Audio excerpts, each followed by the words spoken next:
Bon, à tout le monde. Aujourd'hui, mardi, Chafret Adar Aleph, 28 Adar Aleph, Rosh Chodesh Mars, 1er mars, les Minyanam, Parashat Vayakel, dernière parashat de Sefer Shmot. On va s'arrêter aujourd'hui sur le premier pasouk. Je rappelle que Parashat Pekudei, c'est la dernière parashat de Sefer Shmot. Donc, il y a quelque chose de plus général dans Parashat Pekudei qui ne s'arrête pas seulement sur cette parasha, mais ça parle un peu de tout. Donc, on va essayer de comprendre quelque chose de plus général. Eile pekudei hamishkan, mishkan haedut, asher pukad al pi Moshe, avodat aleviim biyad Itamar ben Aaron hakohen, le premier pasuk. Grosso modo, on parle d'un compte rendu, d'un bilan que Moshe Rabbeinu va faire sur tous les kelim du Beth Amikdash, sur toutes les matières, etc., comme Rashi dit. פרשה זו נמנו כל משקלי נדבת המשכן, כסף, זהב, נחושת, ונמנו כל כליו לכל עבודתו. On fait le calcul, un peu tout ce qui s'est passé, et on fait, comme j'ai dit, le bilan. Et on va répéter tout ce qui a été ramené, on va voir tous les détails un peu plus tard, etc. ואיתו האוליאב בן אחיסמך למטה דן, חרש וחושב ורוקם, בתכלת, בארגמן, תולעת השני, בשש, etc. Donc, je vous invite à regarder la paracha, toutes les matières qu'on a déjà vues déjà en vérité dans les parachats précédents. Avant de rentrer dans ce premier pasouk, cette profondeur de coudée, c'est la raison de tout ce compte, etc. Je voudrais juste vous dire un petit parpéraot, une petite cerise, un petit dessert avant de commencer dans le shiur que j'ai vu dans le Ben Ishraï. OK? Et c'est intéressant de le prendre. Le Ben Ishraï, il parle effectivement de Parashat Pekudei, il commence dans son livre Od Yosef Rai. Et ensuite, dans Perek Lametet, Pasuk Aleph, il y a marqué que Atrelet, Vargaman, Vatolat, Shani, Asu Bigdei Israël, Saret Bakodesh. De Trelet, Argaman, Tolat, Shani, ces trois matières, on a fait des habits pour servir le Kodesh. Dit le Ben Ishraï, c'est quoi ces habits? De quoi parle-t-on? C'est quoi ces trois matières? Pourquoi on parle de ces trois matières? Il y avait d'autres matières. Pourquoi on parle de ces trois matières qui servent comme habits? Dit le Ben Ishraï, chacun doit avoir des habits avec ces trois matières. Pourquoi? Dit le Ben Ishraï, la base de la vie d'un juif, c'est de vivre avec le moussar. De quoi le moussar? La morale. Et la morale du juif, elle est basée sur trois choses. La Mishnah dans Pirkei Avot. Da me'ain bata. Tu dois savoir d'où tu viens, mitipas rucha, d'une semence puante, je ne sais pas comment on dit comme ça. Et tu dois savoir l'ifnemia taoler, à qui tu vas, où tu vas, comme afar rima betolea, les vers de terre qui vont te consommer après ta mort. Tu dois savoir, c'est là-bas que tu vas. L'ifnemia ta'atid iten din vecheshbon, devant qui tu vas donner un din vecheshbon, un décompte. Ifnemelech malcha malachim akadosh baruch. Ces trois choses-là, dit le Ben Ishraï, sont les trois bases d'un moussar, de la marshava, de la pensée qu'un homme doit vivre avec ça, les habits de l'homme. Et ces trois choses-là sont allusionnées dans les trois matières qu'on vient de voir tout de suite. Argaman, c'est la couleur rouge, c'est Zera, Isha, c'est Adam. C'est vrai que la semence, c'est blanc à la base, mais ça devient rouge dans le ventre de la mère. Alors le Argaman, mais une bata d'où tu viens, Tipas Rucha, c'est le Argaman. C'est cette Zera, Isha. Là, où tu vas, comme Afarim avec Tolat, c'est les vers qui vont te consommer. Tu donneras des comptes à Kadosh Baruch Hu. C'est le trélet, le bleu, c'est qui c'est à Kavod, c'est le ciel, la mer, le ciel qui rappelle le trône céleste à Kadosh Baruch Hu. Ça, c'est des trois bgadim et charet bakodesh. C'est important de. Je vous invite à regarder le Od Yosef Rai. Il raconte une histoire magnifique avec une femme et un roi, etc. Ceux qui veulent un Dvar Torah pour Shabbat. OK? Et nous, on va plonger dans le passage que j'ai commencé. Le passage qui dit Eile Pekudei Hamishkan Asher Pakad Ad Moshe. Donc, c'est Moshe Rabbeinu qui fait un compte de stock, ce qui a été rentré, etc. Première question, beaucoup de Farshim posent, même le Zohar. Le Shem Mishmuel, il dit comme ça, je dis dans les mots de Shem Mishmuel parce que c'est moi, lui, ils sont forts. Alors, le Chazal, ils disent, dans ça, ils disent She'eina bracha shruya bedavar hamanouy. Il n'y a pas de bracha dans les choses qu'on compte. Il ne faut pas compter. Et la bedavar asamouin mina'ain. Il faut cacher. On ne compte pas. On n'en parle pas. Quand tu comptes, il n'y a pas de bracha. Comment ça se fait que Moshe Rabbeinu, il compte et à voix haute et devant tous les peuples juifs? C'est bizarre. Dit le Shem Mishmuel qui bracha ba'am ipnimiyut utzricha sichui shelo yishletu zarim. La bracha, elle a besoin qu'on la cache. que les extérieurs n'ont pas une influence sur elle. Seulement quand c'est visible, alors elle est exposée aux chitzonim, à ceux qui peuvent faire des dégâts. Donc il faut cacher. Pourquoi Moshe Rabbeinu il parle de ça à voix haute, voilà, temps est rentré, temps est sorti, voilà les matières, voilà. C'est pas possible. C'est contre la bracha. Le Zohar il pose la question, le Zohar il essaie de répondre que c'est différent chez Moshe Rabbeinu, mais quand même, c'est pas normal. C'est la première question. Deuxième question, Rabotai. Je voudrais vous faire part du fait que dans notre parasha Pekudei, le Mishkan, pour la première fois, il va recevoir un surnom qu'il n'a jamais reçu jusqu'à maintenant, jusqu'à présent. Ni dans Teroma, ni dans Tetzavé, ni dans Kitissa, ni dans Vayakel, etc., etc. Le Mishkan va s'appeler pour la première fois Mishkan Haedut. Eile Pekudei HaMishkan, Mishkan Haedut. Le Mishkan du témoignage. C'est la première fois qu'il va s'appeler comme ça. Alors Rashi, El Mechazal, El Mefarshim, chacun à sa manière, il essaye de dire que c'est quoi la Edout, c'est un témoignage, c'est que Kadosh Baruch Hu il a pardonné, etc. Mais pourquoi, pour la première fois maintenant, quand on finit le Mishkan, on compte, on montre, c'est maintenant qu'il va recevoir le nom de Mishkan à Edout. Jusqu'à maintenant, le seul qui avait le nom de Edout, de témoignage, c'est le Aaron. Il y a le Luchot dedans. Lui, il s'appelle Aaron à Edout. Mishkan à Edout, pourquoi ça commence maintenant? Ça, c'est la deuxième question. Troisième question, dans le même passouk, donc, Eile Pekudei HaMishkan et Mishkan HaEdut. Faut remarquer Chazal qu'il y a deux fois le mot Mishkan, c'est très bizarre. Il aurait dû marquer Eile Pekudei Mishkan HaEdut. Voici les comptes du Mishkan HaEdut. Il y a marqué voici les comptes du Mishkan, le Mishkan du témoignage. Pourquoi deux fois Mishkan? Dit Rashi, cette phrase surprenante de Chazal que je ne comprends pas qu'est-ce qu'elle fait là. Pourquoi esquinter un moment heureux? Dit Rashi, je veux dire le mot de Rashi. Pourquoi il y a marqué deux fois Mishkan? Ramaz le Mikdash, Shenitmashken, Mishnei Churbanin. On fait allusion au Mishkan, au Mikdash, qui a été détruit deux fois. À cause de quoi? À la vonotem chez l'Israël, à cause des fautes du peuple juif. Qu'est-ce qui te brûle maintenant d'en parler? On est content, on compte, on fait les calculs, on fait les bilans, on y va là, ça y est. Attention. Et les Mishkan, Haedut, attention, le Mikdash a été détruit deux fois. C'est quoi ce itouille? C'est quoi? Pourquoi la marche? Pourquoi maintenant? Pourquoi maintenant? Attends avec ça. Laisse profiter.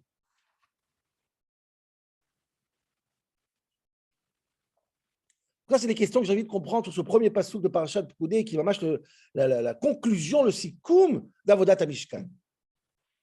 Pourquoi à voix haute? Pourquoi parler de Khurban? Pourquoi destruction?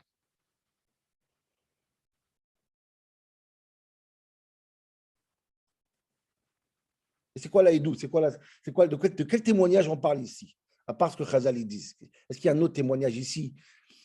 Plus, pas dans le Pshat, mais dans l'ADN du Mishkan. Quelque chose de nouveau qui arrive là. Et pour répondre à tout ça, je voudrais vraiment parler d'un autre sujet, qui est le sujet de la paracha, bien sûr, mais un sujet qui m'énerve. Désolé de le dire, mais ça m'énerve. C'est vraiment insupportable. Et je voudrais mettre ça sur la table. L'éléphant qui est dans la chambre, on dirait pile Shebached. Il faut qu'on en parle, c'est pas possible. Chaque fois que je réfléchis, on a souvent vu ça d'un côté, d'un autre midrash, à droite, à gauche, rapidement. On le met une fois pour toutes sur la table, on comprend ce qui se passe là-bas. On parle d'un peuple, excusez-moi, fou. Qu'est-ce qu'il fait Moshe maintenant? Moshe, il va faire les comptes et les bilans de tout ce qui est rentré, l'argent, etc. Pourquoi il fait ça, Moshe? Qu'est-ce qu'on lui reproche? Quelqu'un t'a demandé de faire des comptes? Dieu lui a demandé de faire des comptes. Non, c'est Pekudei Moshe. Dit Chazal dans Midrash Rabbah et dans Tanchuma. Pourquoi il fait ce cheshbon-là?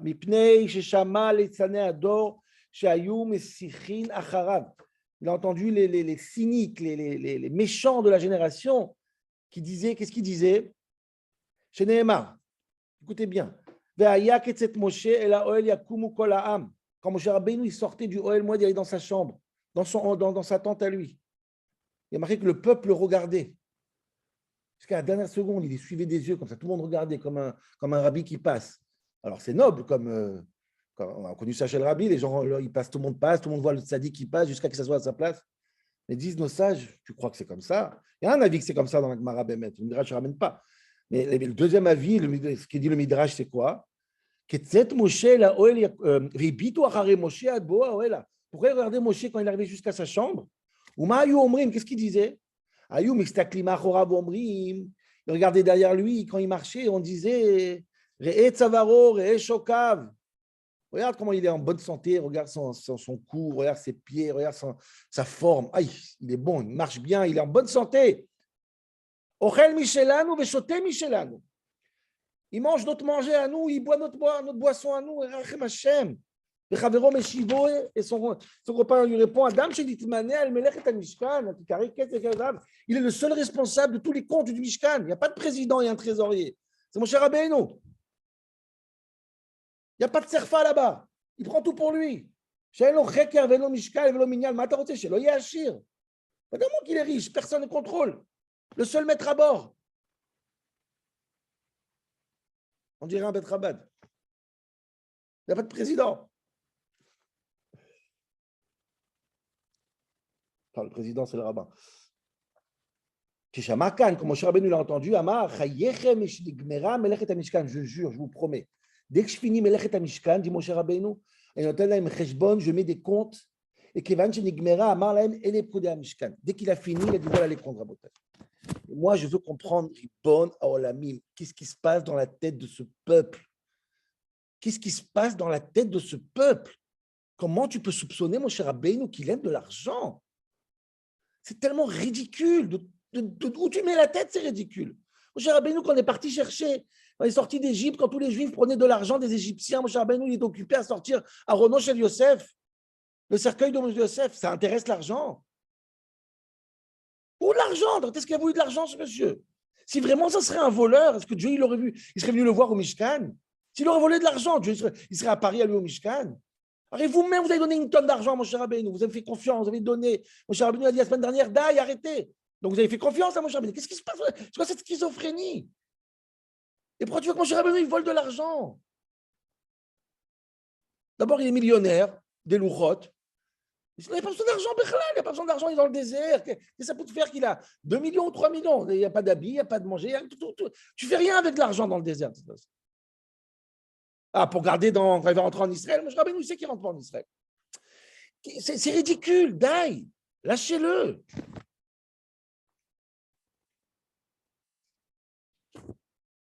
Ce n'est pas un comportement d'un peuple, ça, c'est un comportement des Réchaïm, des pires antisémites. Et d'ailleurs, la Gemara le dit clairement dans Moed Katan, dans sa Sanhedrin, la Gemara raconte Sha'al Konestrukas Kobiustus. Non, Kontus, je ne me rappelle plus comment on dit, Rabbi Yochanan ben Zakkai. Il a demandé à un Sar Romaï, un ministre romain. Excusez-moi, c'est une Gemara dans Bechorot. Il a demandé à Rabbi Yochanan ben Zakkai, dis-moi, votre Moshe Rabbeinu, ce n'est pas un Gana, ce n'est pas un voleur par hasard, il lui fait les comptes de ce qui a marqué dans Parashat Koudé, il manque de l'argent. Mais Gibouy Atamotse Kesef, il a pris temps et il a sorti temps, il manque de l'argent ici. Moshe Rabbeinu Gana Vaya. Moshe Rabbeinu, c'était un voleur. Okobius tout ça, ou c'était un voleur il a capturé des gens, donc il y avait moins de monde, donc il a pris l'argent pour lui. Oino Baki Bacheshbonot, où il ne s'est pas compté. Comme ça parle un rachat, ça oui. Rabbi Yochanan lui répond, t'inquiète pas, Moshe Rabbeinu, Gizbar Neeman Aya, c'est un Gizbar Neeman, t'inquiète pas, fais confiance à Moshe Rabbeinu.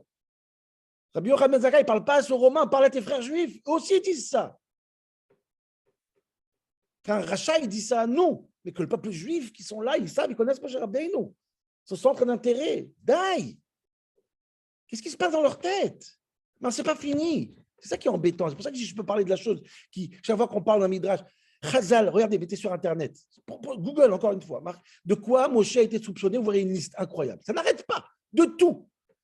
La Gemara va jusqu'à dire dans Moed Katan que l'histoire de Korach, voyez, Kanou, les Moshe, Bamachane. Ils ont été jaloux de Moshe, Bamachane. C'est quoi le mot Kin'a, dit la Gemara? Kin'a, c'est le même mot que Vaikane Ishle Ishto dans la Sota, être jaloux de sa femme, si la femme s'enferme avec un autre garçon. Et dit Chazal, Rav Shmuel Bar Yitzchak Melamed, Shekol Echad, Kine le Ishto mi Moshe. Chacun disait à sa femme, ne te retrouve pas tout seul avec Moshe, il est dangereux, c'est un prédateur, Hashem Yiracheh Yatzil. Mais vous êtes tarés ou quoi? Mon cher Rabbeinu, je vous rappelle qu'il a quitté sa femme pour Akadosh Baruch Hu. Vous voyez rien? Où tu vas chercher des insultes? Où tu vas chercher ces insultes? Et non, mais venez. Il y a d'autres midrashim encore. Soupçonner de ça, soupçonner... Daï, ma Korécham dans ce désert. On devient fou, quoi. Et mon cher Rabbeinu, il joue le jeu. Ah ben voilà, Chayechem, voilà les comptes. Tu confirmes. Quand tu fais les comptes, tu confirmes cette crainte. Tu joues un jeu qui est dangereux, qui est complètement fou, qui est complètement déraisonnable. Derech Hagav, entre parenthèses, même ta réponse, mon cher Rabbeinu, n'est pas bonne. C'est-à-dire, les comptes que tu fais effectivement dans le Sefer Parashat Pekudei, elle n'est pas complète. Regardez le Ramban, regardez même Shimshon Raphaël, je ne sais pas longuement de ça. Il manque le compte de l'argent, il n'y a que Martit Shekel, il manque le compte de l'or, il manque les comptes des matières, il manque pas mal de choses. Alors, ne donne pas un bilan en moins 3 pages. Ne donne pas de bilan, c'est mieux. Ma Korécham, qu'est-ce qui se passe là-bas? C'est quoi cette folie? C'est quoi cette folie?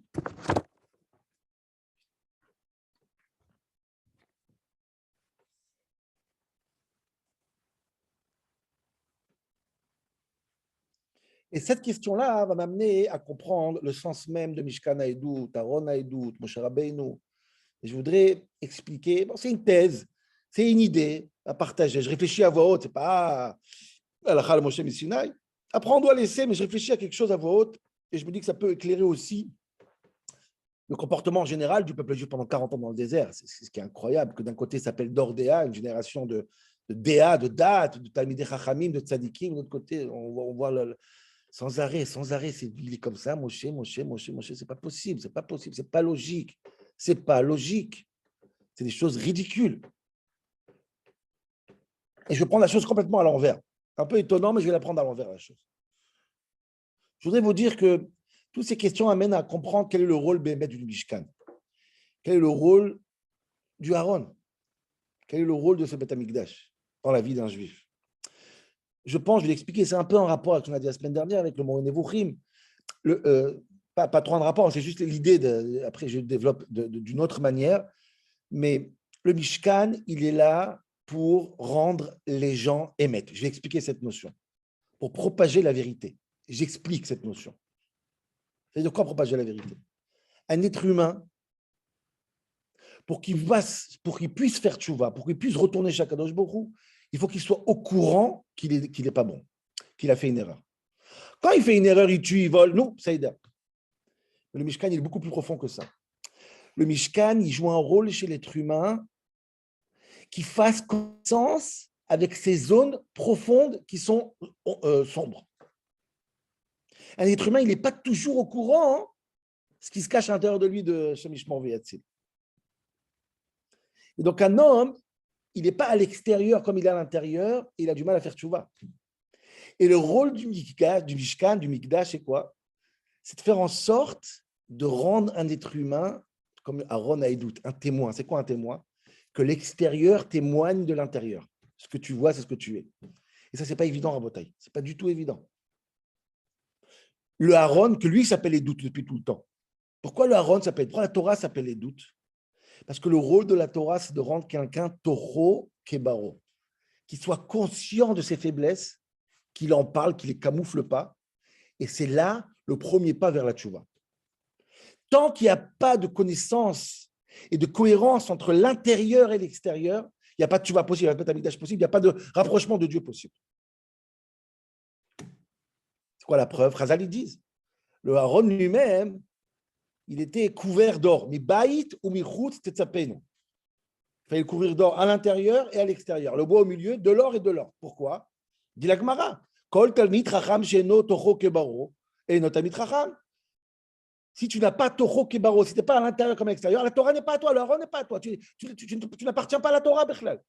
Pour s'approcher d'Akadosh Baruch Hu, il faut faire connaissance et être cohérent à l'intérieur comme à l'extérieur. Et ce n'est pas évident, Rabotai. Je vais expliquer quand je dis que ce n'est pas évident, pourquoi c'est difficile. Mais d'abord, je veux dire que c'est risqué. C'est de quoi c'est risqué? C'est-à-dire que des fois, on pense des choses, on est cynique sur des choses, on ne croit pas à certaines choses, mais on les étouffe. On préfère avoir une apparence de Yudi Mami, je crois, je vais à la tfila, je crois, tout ça. Et toutes ces craintes, on les étouffe. Et je vais vous dire que tant que tu ne mets pas cette crainte à l'extérieur, tu ne pourras pas t'approcher de Dieu. Il faut en parler, il faut les sortir, il faut les extérioriser pour les rendre cohérents. Alors, quand tu les extériorises, quand tu les rends à l'extérieur, qu'est-ce qui se passe? Il y a des choses terribles. Tu es conscient que Rahman Aïtsan, ce qui se passe à l'intérieur. Mais c'est ça le premier pas vers la tchouva rabotai. Il faut être un homme qui témoigne son intérieur. Tu es un aide, tu es un témoin. Ton extérieur témoigne ce qui se passe à l'intérieur. Si tu n'as pas de témoignage de ce qui se passe à l'intérieur, il n'y a pas d'Aaron Haïdout. En toho kebaro. Et je vais vous dire d'où je prends ça. C'est une notion que je ne sais pas si on a parlé ou pas sur Sarah Imenu. Je ne sais pas si ça vient dans le Farej, je ne me rappelle plus où on a réfléchi, je ne sais pas, je ne me rappelle pas. En tout cas, il y a une notion très très forte qui se trouve chez Sarah Imenu, dans cette petite anecdote, et je pense qu'elle est tellement significative pour comprendre c'est quoi le rôle de l'Aïdout. C'est quoi quelqu'un qui s'approche vers Akadosh Baruch Hu? Quel est le pshat Toho Kebaro? C'est quoi le premier pas vers la tchouva? Rappelez-vous, Rabotai, Sarah Imenu, elle entend qu'elle aura un enfant. Batitzrak Sarah Bekirba. Sarah rigole, elle n'y croit pas. Elle a un problème d'Emouna, Sarah. Elle a un vrai problème d'Emouna. C'est pas possible, je ne pourrai jamais. Je suis trop vieille. Et Dieu est très choqué. Sarah, toi, tu as un problème d'Emouna? La mazé tzachaka Sarah. Comment? Dieu lui demande comment elle peut rigoler, Sarah. Il parlait Hachem Davar.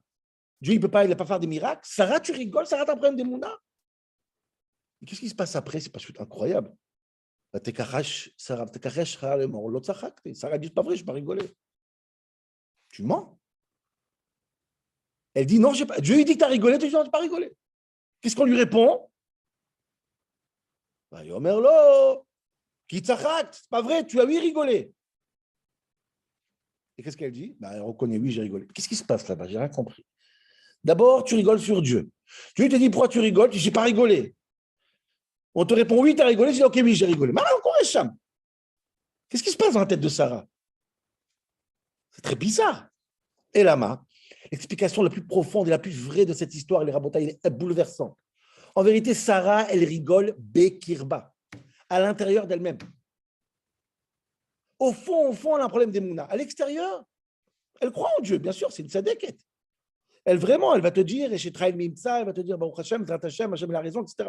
Mais à l'intérieur se cache un petit safek qu'elle-même, elle n'est plus au courant. Vatekaresh Sarah. Sarah n'est même plus au courant qu'elle a un problème d'Emouna. Non, elle y croit pas. Elle continue à croire. Elle ne veut pas entendre les voix intérieures. Il y a Kadosh Baruch Hu, il dit, c'est quoi le rôle du tzaddik, le rôle du navi, le rôle du malach, le rôle d'Akadosh Baruch Hu, c'est de dire, Lo, tzachakt. Écoute, Sarah, je comprends que tu n'es pas au courant que tu as ce problème de Mouna. C'est bien, bien caché. Mais il faut qu'on en parle. Il faut qu'on l'extériorise, sinon on ne pourra pas faire tchouva. Sors-le. Exprime-le. Parce que Yirat Shamaim, Leolam, Yehe Adam, Yere Shamaim, Beseter. Yere Shamaim, c'est à l'intérieur, pas que à l'extérieur. Dover Emet Bilvavo, à l'intérieur, c'est ça Yirat Shamaim. Et si à l'intérieur se cache quelque chose, il n'y a pas de possibilité d'avancer. C'est camouflé. Et il faut qu'on lui dise, Tachakt, tu as rigolé, cher Sarah. Et je pense, Rabotai, c'est ça le rôle de la Torah de Aaron Haïdout. Aaron Haïdout, il a le rôle de dire aux gens, Rabotai, mettez tout ce qu'il y a à l'intérieur, sortez-le, et après, commencez à faire tchouva. Toho kebaro, de l'or dedans, de l'or dehors. C'est pas agréable. Des fois, c'est terrible ce qu'on découvre sur nous-mêmes, mais c'est obligatoire. C'est obligatoire. Et c'est pour ça que quand on finit le Mishkan, tout le Mishkan entier devient Mishkan Haïdout. C'est ça, je pense, l'Haïdout. C'est ça le témoignage. Le Mishkan, il vient faire en sorte que chacun devient un homme qui témoigne. Qui témoigne quoi? Qui témoigne ce qu'il pense à l'intérieur. Et c'est ce qu'il pense à l'intérieur. Que Moshe, c'est un voleur. Que Moshe, c'est un brigand. Que Moshe, c'est un violeur. Sors-moi le plus. Sors-moi tout ça. Dis-le, ne le garde pas à l'intérieur. Pour entraîner Yirat Shamayim à l'intérieur, il faut que ça sorte d'abord. Et c'est pour ça que Moshe Rabbeinu, il joue le jeu. Il dit, je comprends vos craintes, je sais qu'à l'intérieur de vous, ce n'est pas rationnel du tout, mais il se cache des problèmes d'Emouna. Et moi, je vous dis, Tzachakt, vous avez rigolé. Et comme chez Sarah, grâce à ça qu'il a dit Tzachakt, en fin de compte, elle a eu un enfant qu'il a appelé Yitzhak, c'est ça qui a tout débloqué. Là aussi, vous voulez faire tchouva, vous voulez utiliser le Mishkan, d'abord sortez tout. Parce que si vous ne sortez pas, si à l'intérieur il y a un problème d'Emouna, alors il y aura le Khurban Baïd Rishon, c'est ce qu'il dit Rashi ici, ce qu'il dit Chazal. Mishkan et deux Khurbanot à l'Omontem chez Israël. On aura un temps où les gens seront amis des Chachamim, de l'autre côté, ils font Sinat Chinam. L'intérieur et l'extérieur n'est plus cohérent du tout. Et c'est maintenant que je te parle, parce que le rôle de Mishkan à Edout, maintenant il s'appelle Edout, c'est de faire en sorte de rendre tout le monde cohérent, de rentrer Yirat Shamayim à l'intérieur et mettre Bilvavo. C'est ça le but du Mishkan à Edout.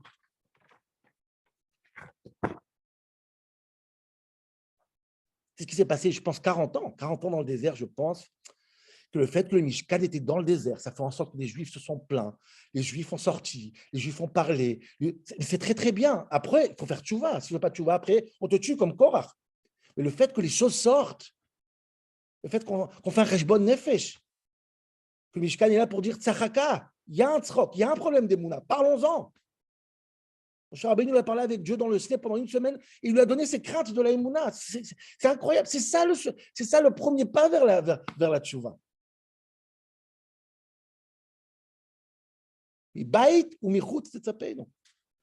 Ça, c'est le rôle du Mishkan. Alors, c'est vrai que normalement, il faut cacher pour qu'il y ait la bracha. On ne veut pas de bracha ici. On veut que ce ne soit pas samoui minaï. On ne veut pas que ça soit caché. On veut que ça soit dévoilé. Au contraire, c'est terrible d'entendre ce qui se passe quand on dévoile. Mais ça, c'est le rôle. Moshe Rabbeinu, il finit maintenant le Mishkan. Rabotai, maintenant, le plus important, c'est Avodat Halev, le travail du cœur. Et pour ça, il faut le nettoyer. Pour nettoyer, quand on nettoie, c'est sale.